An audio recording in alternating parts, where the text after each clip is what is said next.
Hey guys, we are at the Great Mississippi Tea Company and we thought it would be a good video to do to talk about the absolute basics of loose leaf tea. We see it quite often in different groups and even people that are coming to your store that they're like, I've just given up coffee and I've decided to take on tea, but I don't know anything about it. So this is the video for those folks that are absolutely brand new to loose leaf tea. We're going to take our tea expert here. This is Timmy. Timmy is the tea farmer and co-owner of the Great Mississippi Tea Company. He definitely knows about tea, and he's going to give us kind of a bit of a rundown. We're going to talk a little bit about kind of the tea vessels, the loose leaf aspect of tea, and how to make a good cup of tea with loose leaf. And we'll talk a little bit about the differences between a loose leaf tea and a tea bag tea. Yes. Okay.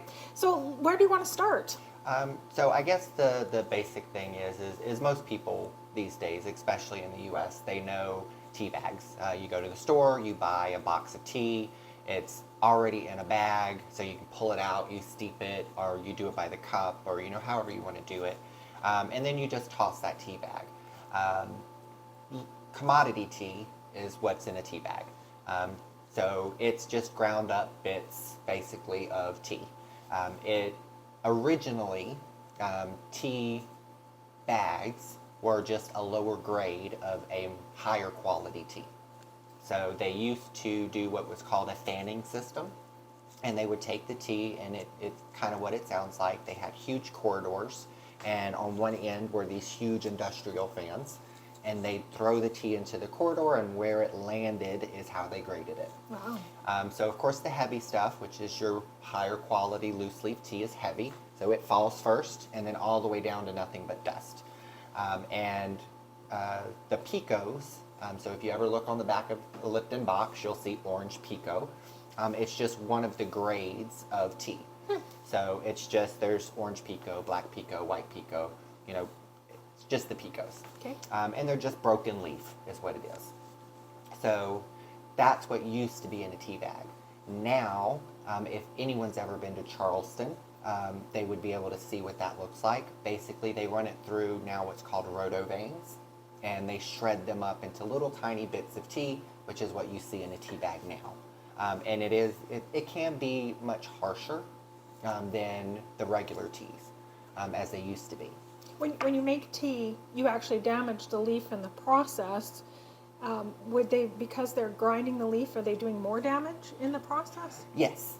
So especially with black, so when you grind it down like that to do the oxidation, you have done complete and total cell disruption. So the oxidation actually happens very quickly. So like with Charleston, it's an hour, whereas we oxidize for 4 hours. Great. But our leaf is still intact. Got it. So, we're going to talk more about your leaf, the difference between the Yes. true loose leaf tea, as they call it here. Exactly. Okay. So now, with that total cell disruption, you pretty much get everything that you're going to get within one steeping. I mean, it just can't hold on to it anymore.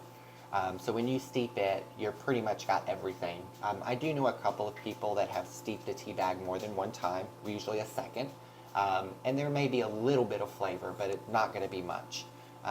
As where with loose leaf tea, because of the way that it's rolled up, as you steep it, it slowly starts to unroll. So you can steep it more times because there's still parts of it that aren't getting water. So as it unrolls, you'll get different flavors and everything else. So like with green tea, it's typically known maybe about 3 times with green tea. Same thing with a yellow. Oolongs are typically about 4. And then black teas, it just depends on the black tea. So ours has been done 7+ times. And that's Western style, so steeping it, as we call it, big pot style, to where you're steeping it for 3-5 minutes, whatever. As where in a Gaiwan, you do quick steepings. And with those, you do multiples, like tons of steepings with them.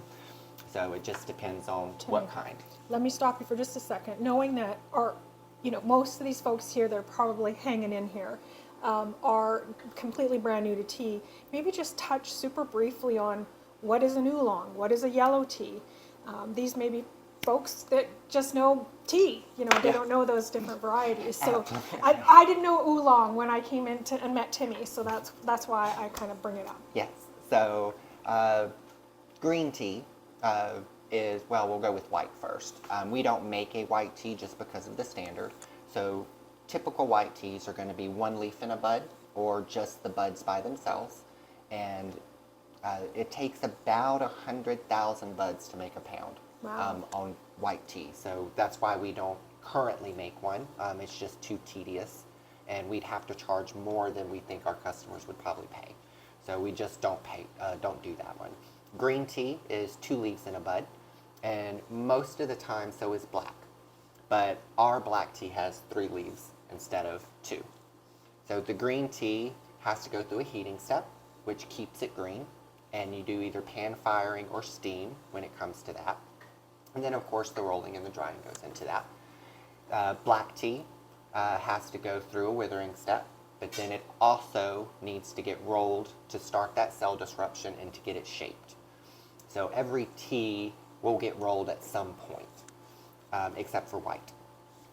But everyone will get rolled, and they all have a different reason for why you're doing it.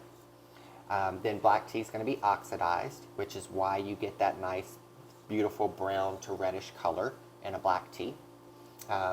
Oolongs have to go through a light withering step.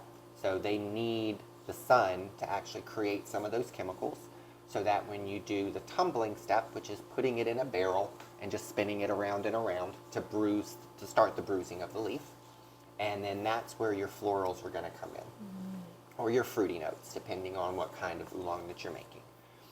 And then it has to go through a rolling and heating to get it shaped, because oolongs typically actually go down to around about 6 leaves. So you can it takes a lot more to get those older leaves to actually roll than it does the newer leaves. Okay. And then, of course, yellow. Yellow goes through a fermentation. It's very much like a green, but the fermentation is going to change it.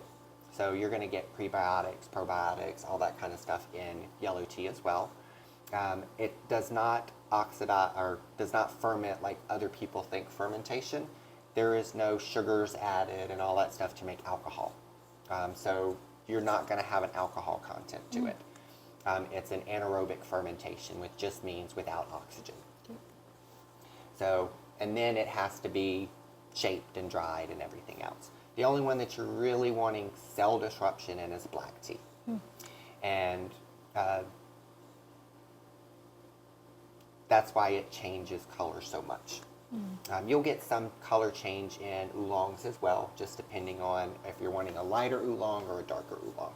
Got it. And they all come from the same And plant. they all come from the same Yeah, plant. often people, so if you were one of those people, don't feel bad. Many people have no clue that all tea comes, well, herbal tea, which we don't have herbal teas here, but herbal teas are not made up of Camellia sinensis, which is the tea plant.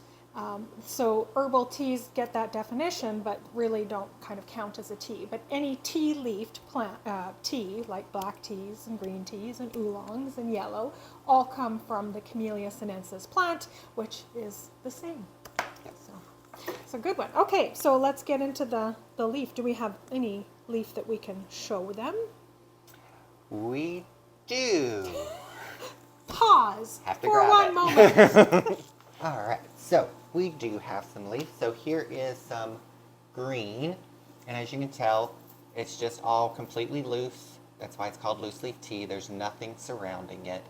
And there's parts, this is a green, like I said, and you'll see the little silver pieces on there, which are the buds. So you can get a tea that's called silver needles, and it'll be just those buds. It's usually highly expensive, depending on where it comes from, but that is also one of the ones that can be extremely expensive. So you just have to be careful with what you're ordering and what you're looking for. And some people, I would not suggest someone new to tea to start with a white, just because of the nuances of a white tea. It's very, very delicate, and a lot of people, even in the tea world, cannot taste some of the subtleties of the white tea. A lot of people starting out, especially if you're coming from coffee, will not taste really anything at all. It'll be hot water. So I would be that person. Yeah, Like so- I still struggle. Like I sit down with a group of, tea experts, and they're picking up all these amazing things, and it's getting better over time, but it's very interesting how you kind of almost have to tune your brain and your buds and go, okay, I'm picking up on this, and it does happen eventually.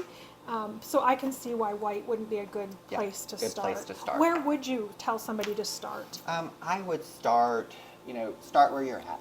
If you're used to like tea bag tea and stuff like that, start with a black. Just start with a black, see how it tastes, and then work your way around there. If you're used to drinking something with more flavors or something like that, buy a blend. And I'm meaning a blend that has actual tea in it. Still, herbals are great. There are people that can't do caffeine, so that's where herbals come in. Or people like Jason. Jason cannot do caffeine late in the afternoon, or he'll stay awake. So if he was to drink something in the afternoon, it would be an herbal. So there's many different reasons for why you drink certain ones. But I would start with the black and then work your way around that. Gotcha. Good one.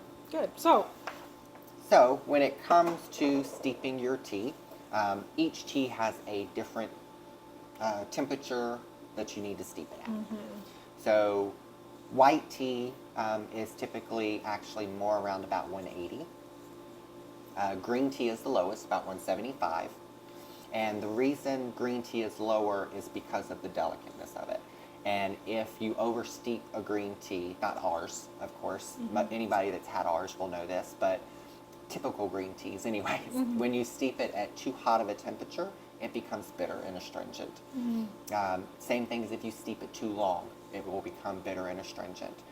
That is the wonderful thing about our green tea, is no matter whether you use too much, too hot of a water, or steep it too long, you will never get that bitterness and astringency. wow, I didn't even know that. So we worked really hard on that in the beginning. Wow. Oolongs are typically around about 190, and then black teas and herbal teas are going to be 200 to boiling. And it just depends on your preference when it comes to that. If you're a true tea nerdy person, you're going to say it's supposed to be 200. But if you're just a general tea drinker, you're probably, you just boiled water for black tea. I mean, so it doesn't matter with black tea as much, but when it does come to the other ones, it can get in the way of what you're going to bring out versus what you don't want to bring out. Gotcha. And sometimes in loose leaf teas, you get stems, and I know we've talked about that before. Do stems have flavor? Yes. So anybody that's ever had tea, there are very well-known ones like Kuki cha and Hoji cha, which we did a Kuki cha. And it's a stem tea.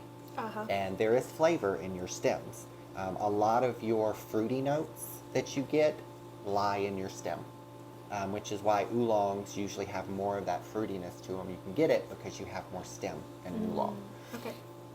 So yes, stem, even though a lot of people go, there's a bunch of stem in here, it's just for weight, and all that stuff. And it's like, no, stems have flavor. Yeah. It is there for a reason. Now, sometimes it doesn't look as pretty, and yes, too much stem is controversial, but a little bit of stem is not going to be that hard. We do get a little bit more stem in the fall because the tea is not growing as fast. Gotcha. So we do end up with a little more stem in our fall than we do in the beginning of the year. Okay. So don't be surprised if you're used to, you may not be used to anything if you've never had tea before. Who knows where you're at. But if you are in your tea journey and you're just starting to explore loose leaf teas, don't be surprised when you have the odd stem in your tea. That does happen from time to time. So when it comes to steeping. Yeah. So this tea right here, of course, you can just stick it in your cup and let it be. So drink it with it in the cup. You can drink it with the cup. I mean, a lot of people, especially in Asian countries, do that. Or you can strain it into another cup and then take it out that way. But there are easier ways to do it. So if you're doing it by the cup, you have steepers like this. A lot of people also have tea balls that they used to see at their grandma's house and stuff like that. They're little metal balls that open up in the middle. You put tea in it and you close it. The thing to remember about these is you do not fill this up. It needs room to expand. Oh. So 1 teaspoon of tea will fit in here and give you enough room. So with loose leaf tea, as you can tell, a teaspoon is kind of hard to figure. So it's more about like a pinch. You know, basically a good enough pinch. You know, put it in there. Kind of look at it, see what it looks like. May need a little extra. You got an escapee right there. Got an escapee. We'll put him in there. And then you pop your lid back on, or if it's one of the balls, you just fold it and put the latch on it. And then you drop this in your cup. Pour your water over the top of it, allow it to steep. Green tea, our green tea is typically 3 minutes if you're doing it this way. So steep it 3 minutes, pull it out. Ours comes with a little holder that comes with it. You set that to the side. Drink your tea. If you want more tea, put this back in your cup and re-steep it. You can do that 3 times. Now, if you're not going to drink it right away, wrap this in a paper towel, stick it in a plastic bag, and stick it in your fridge. I would not leave it there for more than 24 hours. So if you're going to drink it later that afternoon, not a big deal. If you're going to drink it the next morning, not a big deal. But you want to do the wrapping and putting it into a Ziploc bag because tea is absorbent. It will suck up any smell around it. So if you leave this on your counter and you're cutting onions or cleaning your counters or anything like that, it's going to suck up that smell. And then you're going to have onion tea. You don't want that. Timmy once shared a story that he had something smelly in the vehicle and had, what did you have in it? Tea bags or something? We put some Lipton tea bags in it and closed it up for the weekend, and it sucks the smell out of your vehicle. So there you go. There's a bonus tip on how you can be using your tea. Tea bags. Tea bags, yeah. Don't waste good loose leaf on that. No, not loose leaf tea bags. So then there's also, you have mugs like these that come with a steeper. The steeper actually comes out, so you put your tea in there. It depends on the size of the cup as how much you're going to put in there. So this is actually a little more than 8 ounces, so it's about 1.5 teaspoons. The good thing about this is the lid also flips upside down, and your steeper can go on top of that so that you can drink and not have to keep your steeper in your cup. And you also have the little pots. And there's several different versions. So this one has its own steeper. Some of them actually, we used to sell one that had a strainer in the spout. So the tea actually went in the pot, you poured the water in it, and then you just poured it out. The only problem with those is you need to make sure that you're pouring all of that liquid out fairly quickly, or else you're going to oversteep. This, you can actually remove the steeper. So that's actually a really key tip, so I want to pause and make sure everybody captures that. These tools, when you remove the tea, you stop that oversteeping aspect of it. So if you're leaving the tea leaf in it, you're changing the flavor of it. Yeah. And then you start getting into the bitters and the astringencies and stuff like that, especially with a lot more, and it's not a bad thing, but more Asian teas, they like that kind of bitters and those astringencies. So more of their green tea is going to be prone to that. Then, of course, everybody knows these. It is just a coffee press. If you've ever used one of these for coffee, do not use it for tea. The oils from coffee remain on that glass. No matter how many times you wash it, you will never get rid of it. Wow. So never use it after you've already used coffee in it. So you have to buy a new one. Sorry, folks. You have to buy a new one if you're going to do tea. Or live with the oils in it. Or live with the oils. If you don't mind that little bit of a coffee hint in there, don't worry about it. There you go. Now, the last one that we're going to talk about is what's called a Gaiwan. And these come in many shapes, sizes, colors, everything. But this is what you do quicker steepings in. So the vessel is very small. It's not that big. Your tea goes in, and you always put, it's quite a bit of tea that you put in here versus what's here. And that's because you're doing quick steeps. So you'd pour the water in. You take your lid and you kind of move it around. It takes about 30 seconds. You take this, you dump it into what's called a share pot. So basically you can make anything a share pot. So I'm just going to take this steeper, say we'll pour that water over into there. and then you pour more water in it, steep it again, and you share with your friends. And they're usually little small cups, they're not very big. And you can steep tea, depending on the tea, quite a few times. So like this, you'll just keep steeping. It may be 15 times, but it's also a very small amount of tea that you're making until there's just no flavor left to it at all. These actually help a lot too. You can actually warm this vessel up with hot water and then put your tea in there after you've gotten rid of the water. Put that in there, shake the tea up real good, and then smell it. It warms the leaves up so that you can actually smell the aromas of the tea before you steep it. And that is a bit of a technique though, isn't it? Like even Yes. warming your cup, people do that, right? Yes, people warm their cup, and that is more to keep their tea hot than anything else. I thought it was something more sciencey, but Yeah. just to keep So your tea hot if you makes sense. pour hot liquid into a cold cup, it's going to cool it down. Yeah. Same thing, I do it. Most people, if you have a shower that has tile in it, Yeah. if you will take your shower head once it gets hot and spray the water towards the top of the tile and then fill it towards the bottom, it's going to be cold. It's the same thing. Gotcha. It's going to cool that fluid off. So a lot of people will warm their cup or whatever they're using to drink or out of or anything like that before they actually start doing their steeping and their drinking and all of that. Got it. Awesome. Good. And I think we have a full video. I think it's called, please correct me if I'm wrong, Gaiwan style, and which goes through the very beautiful process of making Gaiwan tea on a tray. Some people have things like tea pets, and it's a ritual, I think, in some places. But it's very beautiful to watch. But I think we did do a video on how to brew Gaiwan style, so look for that. Awesome. So I think, did we miss anything? Was there anything else from the beginning? You know, what else we need to tell a beginning tea drinker? Did we capture it all? The last thing I would tell a beginning tea drinker is the directions on your bag are suggestions. It's what that company, or even us, have found to be what we think is the best way for steeping time and steeping temperature. If you drink it and it's not quite the way you want it, maybe you want to add a little more tea. Maybe you want to do a little bit hotter of a water or a little bit cooler of a water. Maybe you want to steep it for 5 minutes instead of 4 minutes on an oolong. You know, play with that a little bit because it's to your flavor, to your preference really, as to what you like. And we are just merely suggesting based on what we've tasted. And sometimes that works for people, and sometimes it doesn't. Yeah. There's quite a few teas I've had over the years that I don't like the way they taste when I steep them for the amount that's on their bag. But if I play with it, I found where I like it. And most of the time it's because they wanted you to steep it too long for me.